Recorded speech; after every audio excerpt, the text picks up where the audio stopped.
Durk's fans have patiently waited to hear from the rapper since he was arrested. And now a leaked jail call featuring the rapper has gone viral, with the rapper being housed in one of the worst jails in Miami. There was concern for his safety, with rumors that he was being held in protective custody. The details of the call are shocking and have added more controversy in Durk's case. Let me put you up to speed.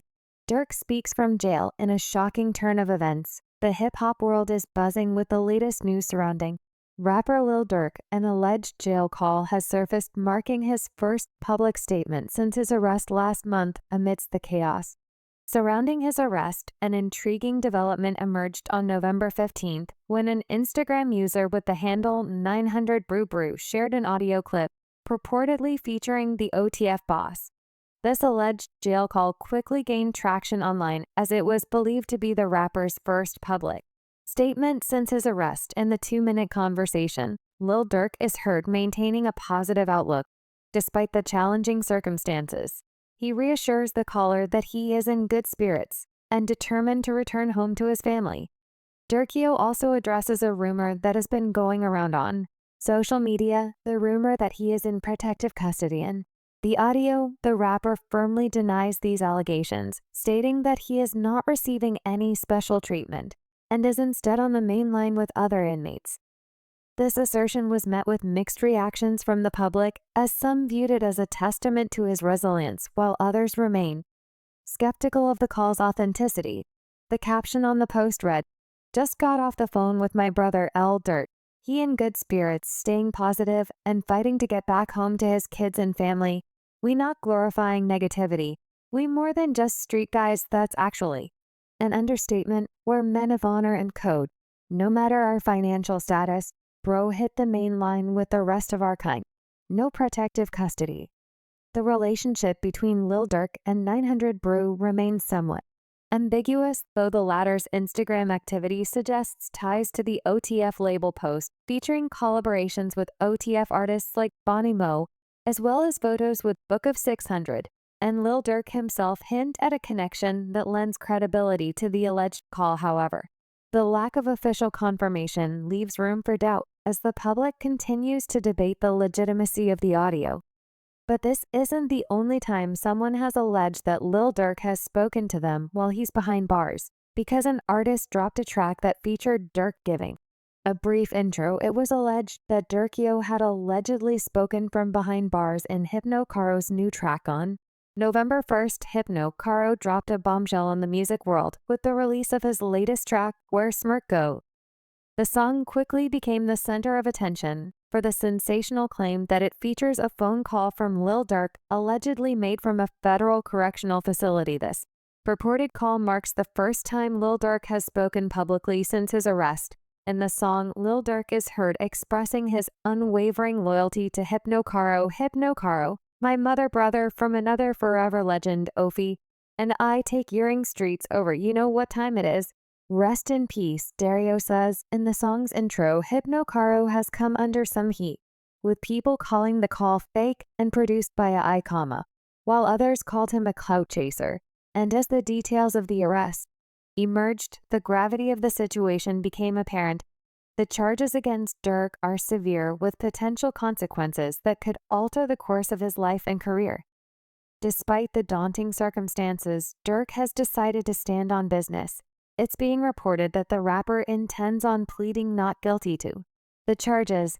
This new development in the case suggests a fierce determination to fight the allegations and maintain his innocence, even though he risks a lifetime behind bars or even a death sentence if found guilty of the charges. Insider reports have also revealed that he is in good spirits, and his only complaint is about the food in jail. Interestingly, the source also revealed that he's getting along well with the FDC Miami staff as well as his fellow inmates inside, with those in the know describing the guy as super charming and agreeable.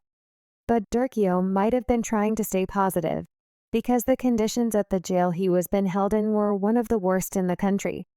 There's reports that some inmates are beaten up in the full glare of the cameras and denied food for days. One case that made headlines involved Freddie Lee Jones, a 38-year-old black inmate who was allegedly beaten by deputies while in solitary confinement. Jones, who was arrested for a misdemeanor count of criminal mischief, reportedly endured 2 days without food before the incident.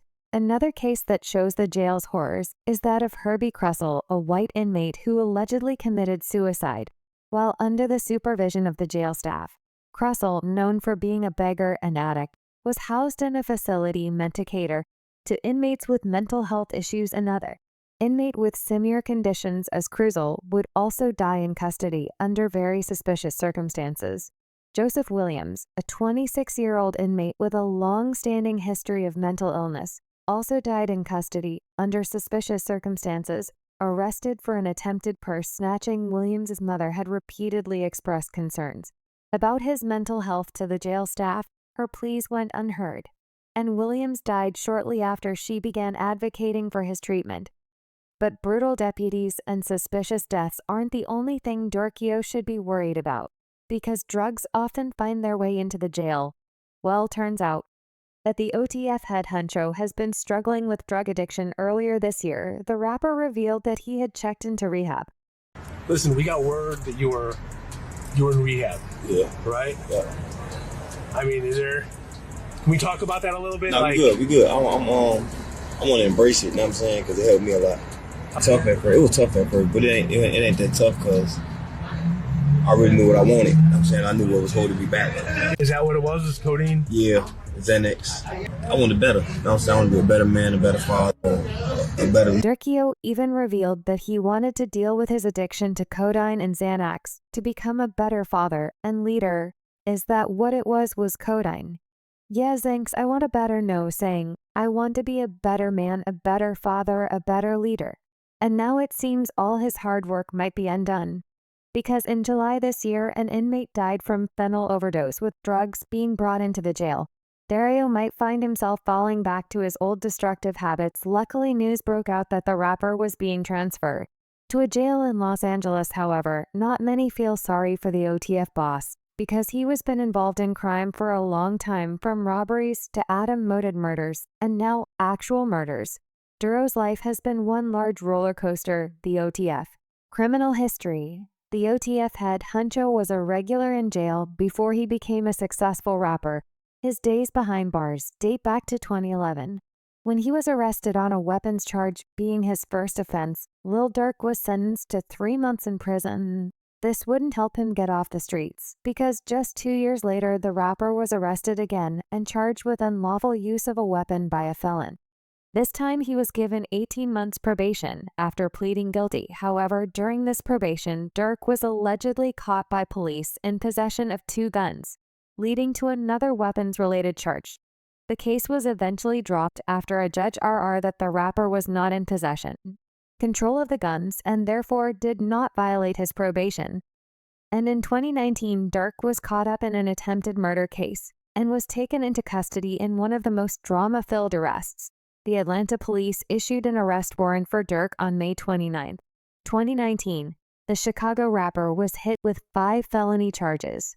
These included criminal attempt to commit murder, aggravated assault, unlawful association with criminal street gang to conduct or participate in crime, possession of a firearm during commission of a felony, and possession of a firearm armed by a convicted felon. Despite the fact that he was on tour when the warrant was issued, Durk canceled everything and went straight to Atlanta.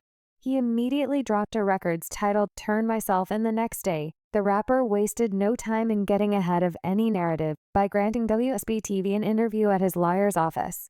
In the interview, the rapper revealed that he was about to surrender to the authorities the same day. According to him, he had nothing to hide nor nothing to run from. You're about to surrender as we speak, yeah. How come? Cuz I have nothing to add, like I have nothing to run from. Lil Durk also maintained his innocence and denied committing any of the 5 charges leveled against him. Did you do it? Did you shoot this man? Did you commit the other crimes of which you're accused? No. The rapper then proceeded to surrender himself to authorities at the Fulton County Jail. The same day, years later, the case would take a different turn. In late October 2022, all charges against Durk were dropped due to insufficient evidence. Those close to him at OTF haven't had an easier life since they have also been in and out of jail. And first up is Just Blow 600. Despite his rising profile in the Chicago drill scene, Just Blow 600 remained connected to the realities of street life, and it would cost him dearly.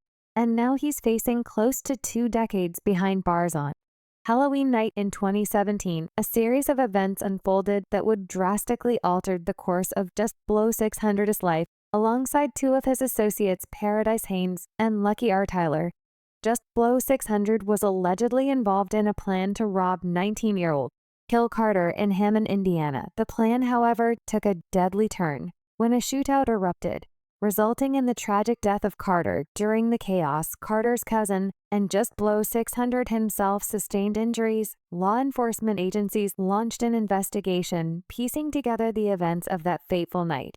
Late criminal court documents would later identify Just Blow 600 as the trigger man, accusing him of shooting Carter with an assault rifle.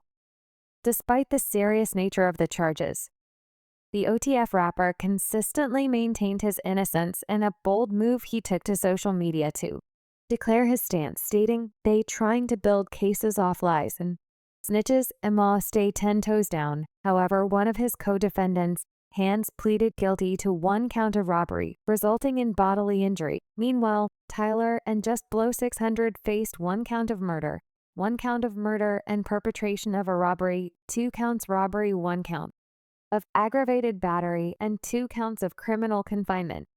These charges saw them facing 45 to 65 years in prison. And in August 2023, the OTF rapper was sentenced to 18 years in prison. Another member of Duro's label who suffered a crime filed, "Life is OTF Bula." OTF Bula's story is wild and very fishy, because the man was sentenced to 8 years for some serious charges, but only served 15 months in jail. Known for his unwavering loyalty, Bula has often been described as Lil Durk's mutt. Brother OTF Bula, whose real name is Michael L. Golden, is also rumored to serve as Durk's muscle. In a viral video from earlier this year, he was seen protecting Durk from a fan who got a little to the rapper during a festival performance, but being close to Durk didn't get him out of the streets, because Bula's life took a dramatic turn in March 2021 when he became embroiled in a violent incident at Cumberland Mall in Atlanta, Georgia. Bula was detained on 4 felony charges of aggravated assault with intent to murder following a violent incident at the mall. The shooting occurred in the mall's parking lot, where Bula allegedly exited an SUV and opened fire on another vehicle. The chaotic exchange of gunfire left 4 individuals injured, including a 6-year-old boy who was hit by a stray bullet. Despite the severity of the situation, all victims survived their injuries. Bula's connection to the crime was established after he dropped his phone at the scene, which led to a search warrant and the discovery of social media activity linking him to the shooting. Alongside Bula, 3 other individuals, Karanji Reese, Java Harris, and Damon Powell, were arrested and faced charges related to guns and drugs. In August 2022, OTF Bula was sentenced to 8 years in jail for a different case in Illinois, where he was charged with possession of a firearm by a felon. And this is where the Bula story gets crazy, because despite the serious charges he was facing, he was released in November 2023, having served only 15 months in jail. Did snitch to get out? We might never know. Another one of OTF's most promising talents, whose future is now ruined, is RondoNumbaNine. OTF played a significant role in RondoNumbaNine's rise to fame, and in 2013, he released the music video for his breakout hit Hang With Me. Although RondoNumbaNine's music career was gaining momentum, the young rapper never left the streets, and on February 22, 2014, a tragic shooting would change his life forever. On that cold winter night, jitney cab driver Javon Boyd was parked in the Wentworth Gardens neighborhood of Chicago, waiting for a passenger. Unknowns to him, a group of young men, including RondoNumbaNine and fellow rapper C-Dye, were approaching his vehicle. The reasons behind their actions remain shrouded in mystery, but what transpired next would forever alter the lives of all involved. As the group neared Boyd's car, they reportedly asked him if he was from the neighborhood. Without warning, gunfire erupted, and multiple rounds were fired into the vehicle from the passenger side. Boyd, a 29-year-old man simply trying to make a living, was struck by the bullets. He was rushed to the hospital, but tragically succumbed to his injuries 2 hours later. The murder of Javon Boyd shocked the community, and the investigation into the crime quickly gained momentum. The Chicago Housing Authority had captured the incident on video surveillance, providing crucial evidence for law enforcement. Additionally, eyewitnesses came forward identifying RondoNumbaNine as one of the individuals present at the scene. The evidence was mounting, and the young rapper found himself at the center of a high-profile investigation. RondoNumbaNine's arrest was a significant turning point in the case. At just 17 years old, he was charged with first-degree murder, charge that carried severe consequences. After a lengthy and contentious trial, the verdict was delivered. RondoNumbaNine was found guilty of first-degree murder, a decision that would have profound implications for his future. On July 5, 2016, he was sentenced to 39 years in prison. Not all OTF associates are living their lives behind bars. Luckily, some have escaped this reality, even though they had some pretty shocking cases to fight. One of them is Duty Low, who was in court over some pretty disgusting allegations. It all began in October 2021, when the hip-hop community was rocked by a scandal involving OTF rapper Duty Low and his ex-girlfriend FTN. But Duty Low, whose real name is David Sperry, found himself at the center of a storm. So we thank you and we honor you and we appreciate you being in the village of Broadview, and here's your key. When FTN Ba accused him of defiling her 5-year-old son, FTN Ba took to social media to share her allegations, posting an audio clip on Instagram that purportedly captured her son crying and recounting the alleged incident. In the clip, the child described being defiled with 3 screws. FTN Ba asserted that the injuries were so severe that her son had to revert to wearing diapers as he was unable to control his bowels. However, Duty Low maintained his innocence from the outset, denying the accusations and asserting that he was being falsely accused. He took to social media to defend himself, stating that the allegations were baseless and that he would fight to clear his name. In the midst of the public uproar, Duty Low's legal team began to gather evidence to refute the claims. They argued that FTN Ba had fabricated the allegations out of spite following their breakup, and that she had been harassing Duty L and his family for weeks. The situation was further complicated by a video that Duty Low released, which allegedly showed FTN Bay grooming her son to accuse him of the crime. In the video, FTN Bay is heard instructing her son not to blame the incident on Alex, a 3-year-old boy, casting doubt on the credibility of her claims, despite the mounting evidence in his favor. The damage to Duty Low's reputation was already done. The allegations had taken a toll on his personal and professional life, leading him to take decisive legal action. In December 2021, Duty Low filed a $5 million lawsuit against FTN Bay, accusing her of defamation, emotional distress, and causing perpetual reputational harm. In the lawsuit, Duty L's legal team presented evidence that FTN Bay had told him it was in fact Alex who had inserted the screws into her son's anus. Duty Low encouraged her to take the boy to the hospital for an examination, but doctors reportedly found nothing wrong with the child. Duty Low's attorneys argued that FTNB had manipulated the situation out of spite following their breakup, and that her actions had caused significant harm to Duty L's personal and professional life. As the case gained momentum, a surprising development occurred. In January 2022, FTN Bay issued a public apology to Duty Low, a move that caught many by surprise. In a tearful video, she revealed that Duty Low had taken a lie detector test and passed, leading her to retract her previous statements. She claimed that she never intended to ruin his career, and that she genuinely believed her son, FTN Bay, expressed regret for the situation, stating that she was simply trying to protect her child. However, the apology was short-lived. Just days later, FTN Bay recanted her apology, alleging that she had been manipulated and threatened into making the video. Despite the retraction, the Broward County, Florida court ruled in favor of Duty Low in February 2023 and awarded him $1 million in his defamation lawsuit against FTNB. FTN Ba was arrested for perjury, further vindicating Duty Low's claims of innocence. Although OTF members are constantly in and out of court and jail,